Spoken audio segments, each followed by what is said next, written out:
Clorox Sentiva smells like grapefruit. Cleans like Clorox. And feels like...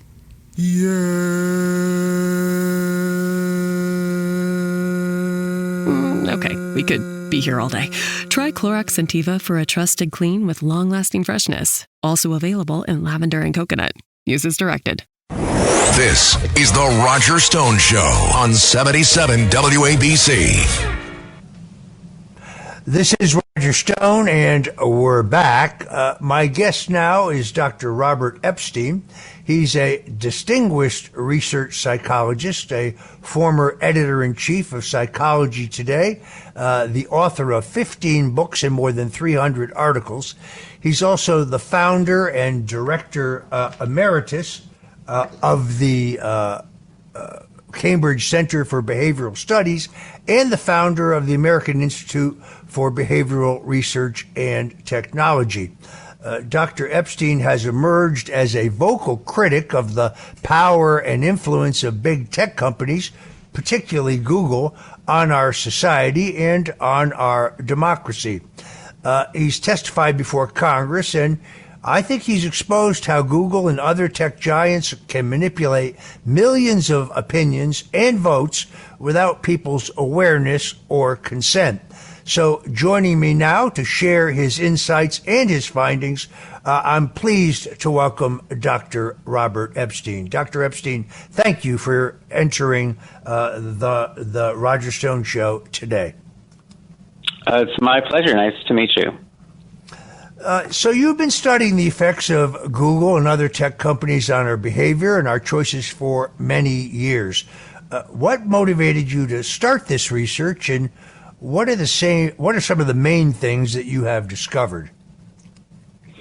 Well, I got into it kind of accidentally. I've been doing research for 45 years on all kinds of traditional topics in my field, which is psychology, as a researcher. But in 2012, it was actually New Year's Day, I got a bunch of emails from Google. It might have been 8, I think, saying that my website had been hacked and they were blocking access. So I've been a programmer my whole life since I was 13, and I got very curious about Google. Before that time, I just thought Google was cool and they gave us all this free stuff.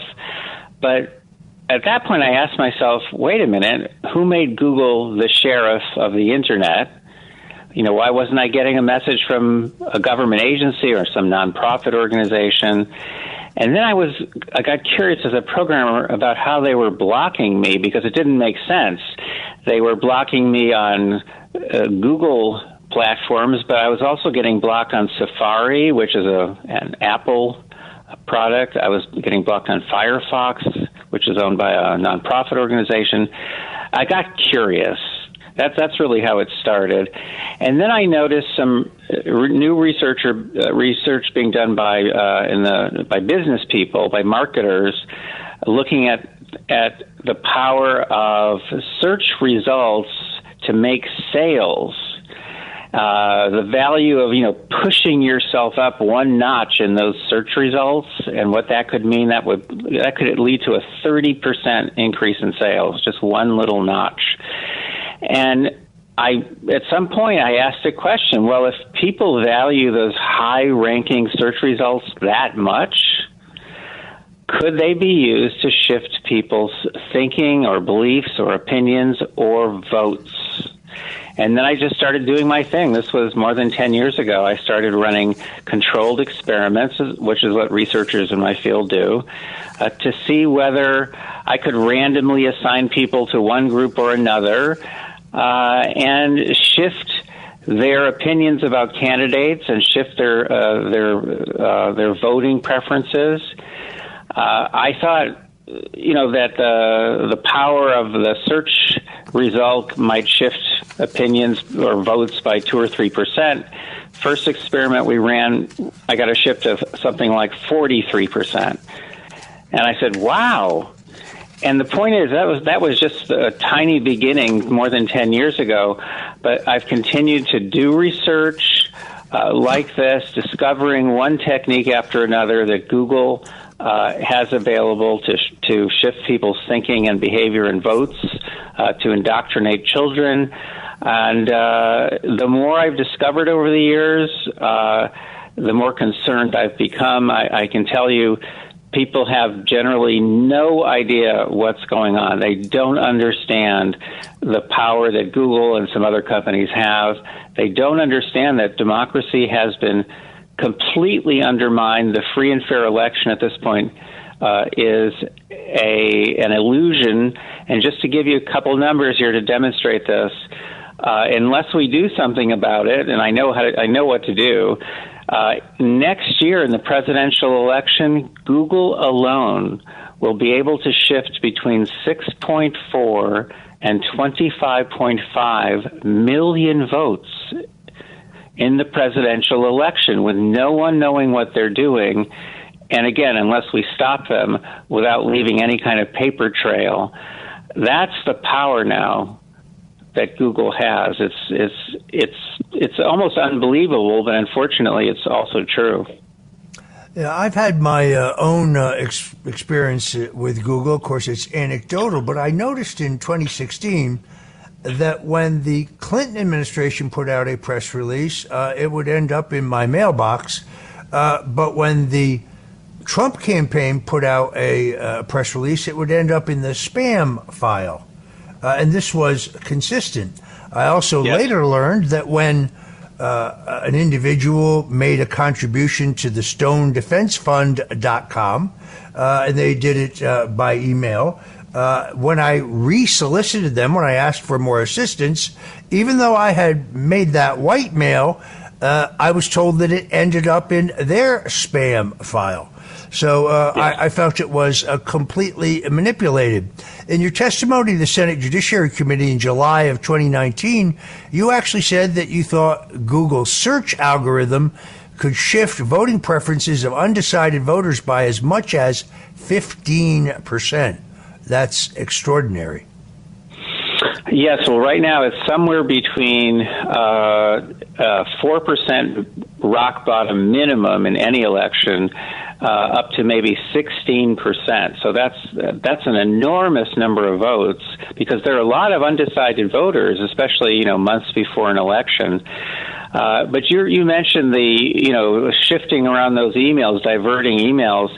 Last year, the Republican Party sued Google because they felt, based mainly on anecdotal data, they felt that Google had been taking tens of millions of emails from the Republican Party and shifting them into spam boxes.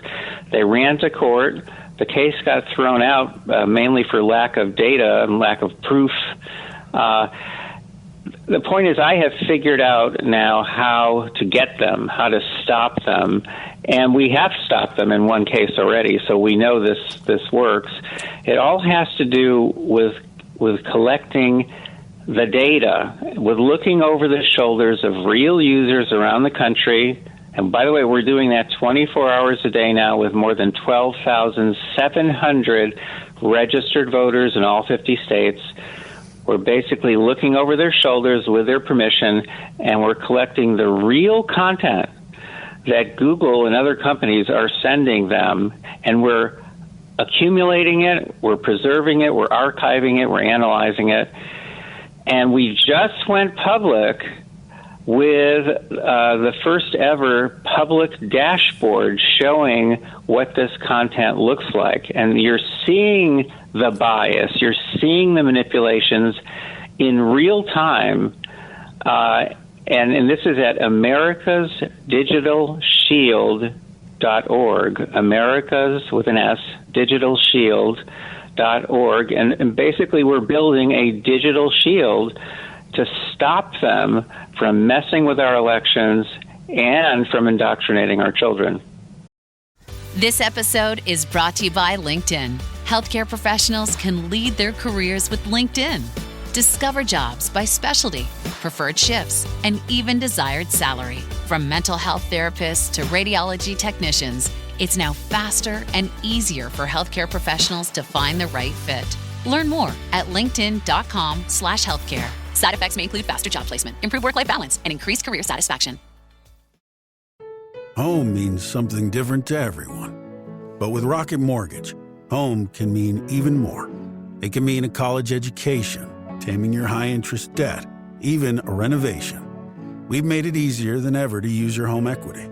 That home you worked so hard for, now it can work hard for you.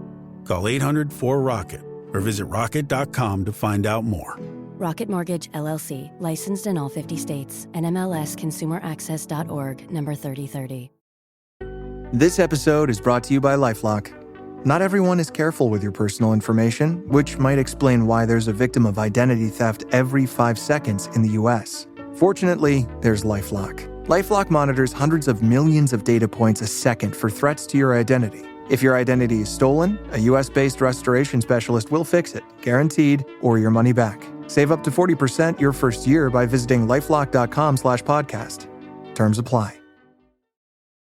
Last week was our first playoff game, and my plaque psoriasis was so itchy under all my gear. Sometimes just thinking about scratching could take me out of the moment. And then my doctor told me I could get clearer skin with a pill called Otezla. Otezla apremilast is a prescription medicine used to treat adult patients with plaque psoriasis for whom phototherapy or systemic therapy is appropriate. Otezla can help you get clearer skin after just 4 months. Okay, ready for the next game. Talking to my doctor about a pill was a total game changer. Don't use Otezla if you're allergic to it. Get medical help right away if you have trouble breathing or swallowing, swelling of the face, lips, tongue, throat, or arms. Severe diarrhea, nausea or vomiting, depression, suicidal thoughts, or weight loss can happen. Tell your doctor if any of these occur and if you have a history of depression or suicidal thoughts. Live in the moment. Ask your doctor about Otezla. Call 1-844-4-OTEZLA or visit Otezla.com for prescribing info about cost, and more. I think it's important to point out that you're not a Republican. You're not a conservative. I believe I read that you voted for Barack Obama. You didn't come at this from an ideological point of view. You came at it from a strictly technical and factual point of view. You've been the target of harassment and intimidation by Google and its allies. I've read that you've received death threats. Your website has been hacked. Your emails have been leaked. Your reputation has been smeared. I just want to say that I'm grateful to you for being here today and for continuing to talk about what is really happening so this problem can be fixed. Well, for me, it's a simple matter. I simply put my country ahead of any particular party or candidate. I don't see what else I could possibly do. I think we should all have that as our priority. That we have to put the country, our amazing system of government, our freedom, our free speech. We have to put those things ahead of any particular party or candidate. That's all I'm really doing here. So yes, I lean left, absolutely, but I don't want our country being run by a couple of corporations. That's not what we were founded for. We're supposed to be, have a government by the people, and at the moment we don't. People think we do. But I can tell you it's an illusion, because we've been gathering the data now for more than 10 years, and the power that some of these companies have, Google above all, is just really unbelievable. In the 2020 election, for example, we collected a tremendous amount of data, and which is court admissible data, by the way, and that shows that Google shifted more than 6 million votes to Joe Biden, and again, in a way people cannot really detect. They're doing it through bias in their search results, which shifts votes. They're doing it through bias on YouTube videos, which shift votes, in answer boxes, in search suggestions, diverting emails into spam boxes. These are largely invisible techniques, and these are not like the ballot stuffing, that kind of thing that some of my conservative friends complain about. Those kinds of dirty tricks are competitive. They have very little net effect on elections. Of course, and the courts have found that to be the case. What Google is doing affects millions of votes, and you can't counteract what they're doing. It's not competitive. If Google wants to rig an election, there's nothing you can do except, again, we have found a way to stop them. You coined the term search engine manipulation effect, or SEM, I guess you would say it, to describe the phenomena of how search results can influence people's opinions and decisions. How does this differ from other forms of persuasion or propaganda, and why do you think it's so powerful and dangerous? Well, it's completely different from all of the traditional forms of persuasion and influence that have always existed. It's different in a couple of ways. One is it's a huge effect. So if Google favors one candidate in search results, that means high up in search results, when you're doing a search on practically anything related to an election, on immigration or the wall or anything of the sort, they're going to show you search results which at the top will bring people to web pages that make one candidate look better than the other. That's what I mean by search results that are biased. And people tend to click mainly on those top search results. They trust what's at the top. That's the key. They trust what's at the top.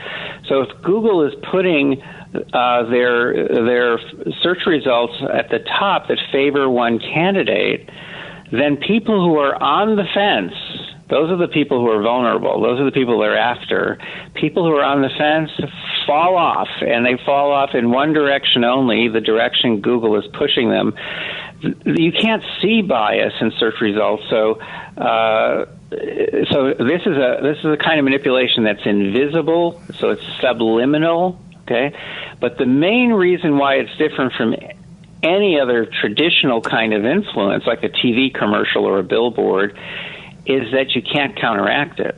So if you buy a TV commercial for let's say for Donald Trump, I can buy one for Joe Biden.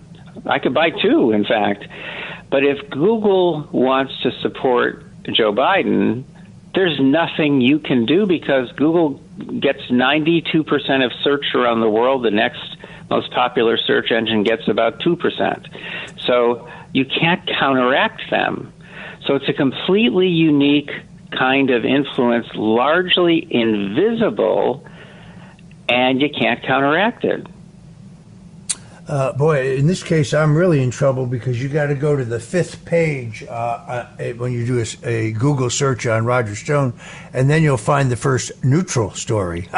Beyond that, none of it's good. You mentioned earlier you developed this program, America's Digital Shield, to protect our elections and the American people from manipulation by tech companies. Tell us a little more about how it works and what the benefits are, and what are the challenges to implementing it? Well, in 2015, I got a call from Jim Hood, who at that time was Attorney General of Mississippi, and he had read about my research, and in fact, my research at that point was even mentioned in that show. I think it was called House of Cards, about a fictitious president of the United States. So my research was out there in the news, and he called me up and said, I've sued Google. I think I'm in trouble. I'm running for re-election as Attorney General. Could they impact my re-election? I said yes, and I explained how. And he was very concerned. And then he asked a question. He said, but how would we know they're doing it? There's the problem. So I became obsessed with trying to figure out whether Google was actually using these techniques I was discovering. And I realized the only way we could do it would be to try to find registered voters, as many as we could, who would let us install special software on their computers that would allow us to kind of look over their shoulders as they're using their computers, with their permission, of course. So this is like the Nielsen families that the Nielsen company uses to get ratings for television shows. Same deal. They recruit families. So we recruited field agents. Now, back in 2016, and it took us months because we were just didn't know what we were doing, we got 95 field agents, registered voters in 24 states, and we were able to collect more than 13,000 searches they conducted on Google, Bing, and Yahoo. So we actually had all the search results and the web pages, and we could see whether there was bias. And turns out there was enormous bias in all 10 search positions on the first page of Google search results, bias favoring Hillary Clinton. But there was no such bias on Bing or Yahoo. So that's important for comparison purposes. So we saw the bias, and from the experiments we had been running, we calculated that if that level of bias, now remember, we had preserved 13,000 searches, political searches on Google, Bing, and Yahoo. If that level of bias had been present nationwide, that would have shifted in that election between 2.6 and 10.4 million votes to Hillary Clinton, with no one knowing that this had even occurred. Well, as it happened, she won the popular vote by about 2.8 million. So almost all of that came to her, or all of that came to her from Google. No Google, okay, there would have been a neck-and-neck race even in the popular vote, and Trump would have won by a much larger margin than he did in the Electoral College. So 2018, we built a bigger system. 2020, much bigger system. At that point, we had 1,735 field agents in 4 swing states. We preserved not 13,000 of these searches. We preserved more than 1.5 million. And so we were able to do very precise calculations about Google's manipulations. And here's the key. Answering your question about what we can do, how do we solve this problem? In 2020, we shared our data with Senator Ted Cruz.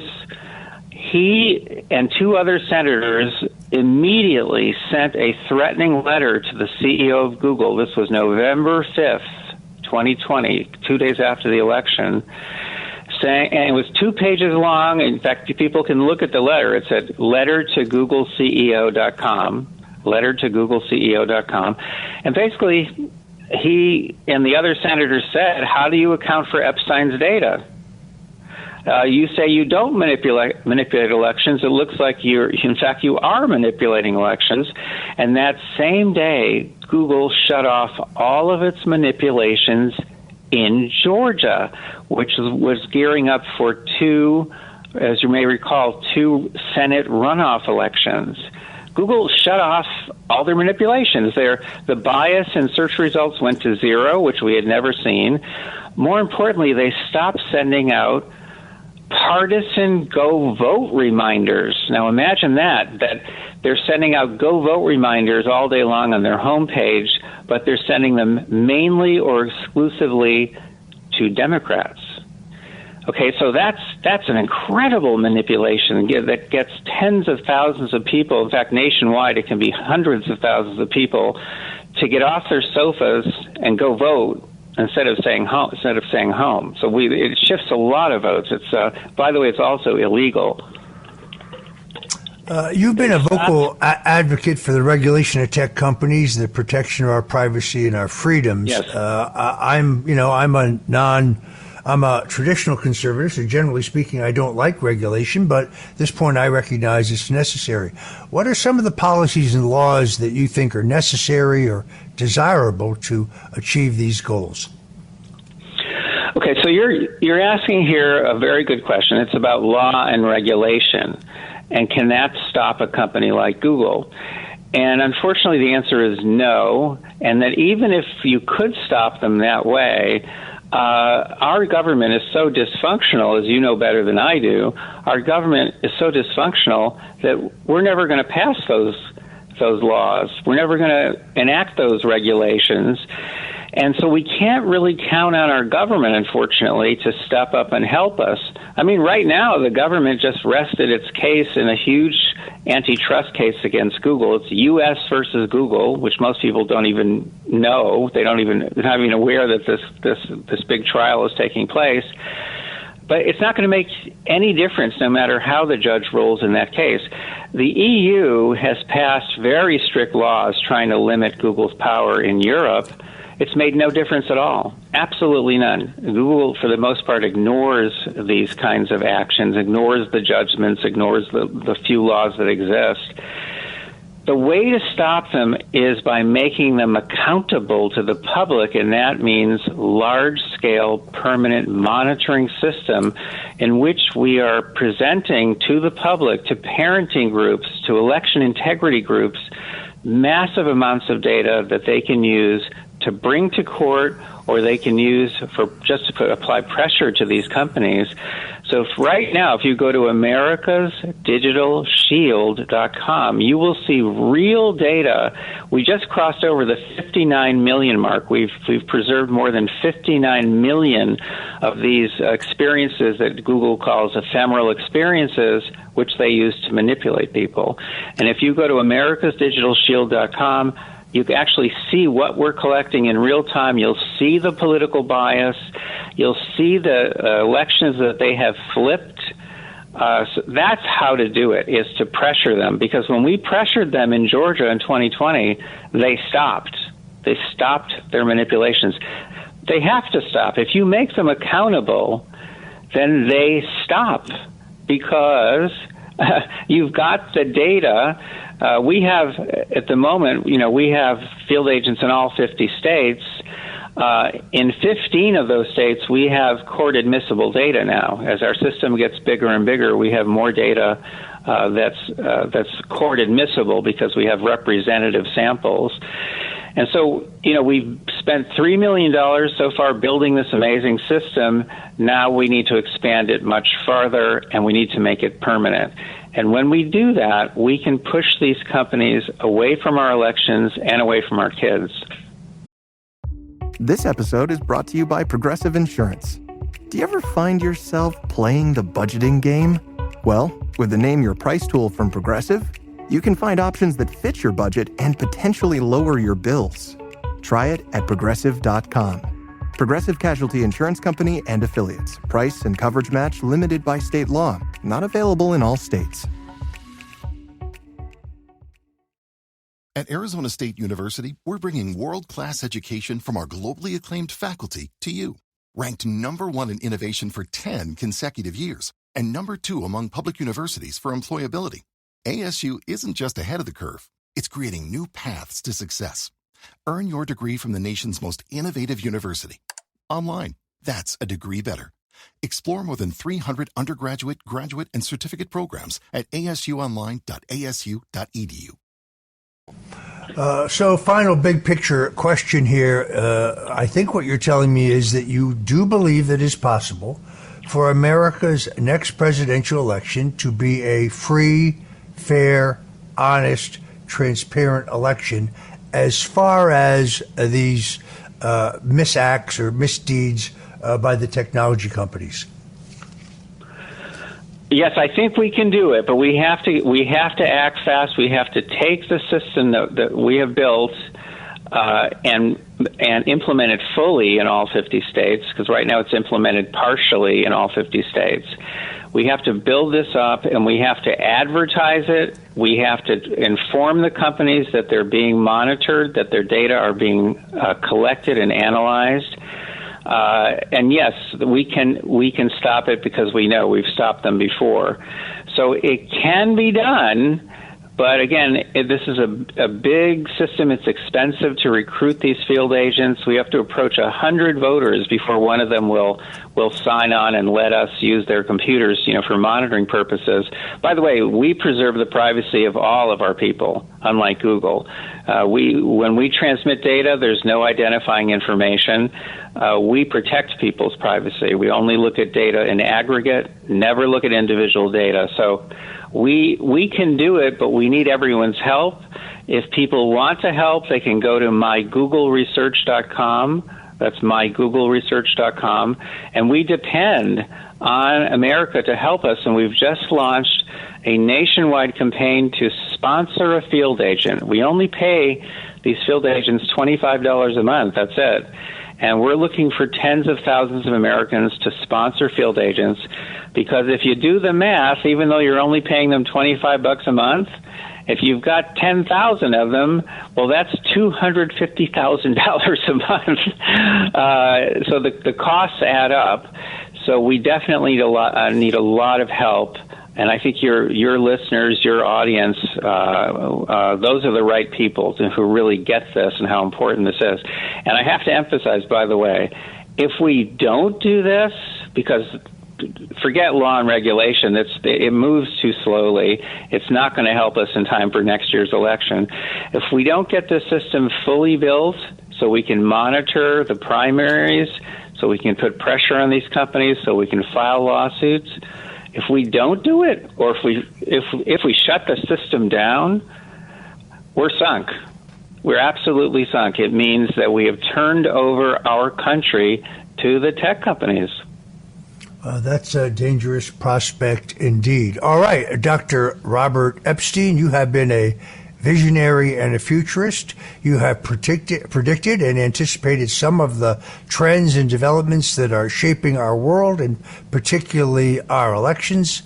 You have warned us about some of the dangers and risks that we are facing and will face in the future. I want to thank you from the bottom of my heart for joining the Roger Stone Show here on 77 WABC. Coming up, folks, Myron Sugarman, the last of the Jewish gangsters by his own admission, and you're not going to want to miss that. Thank you. This is the Roger Stone Show on 77 WABC.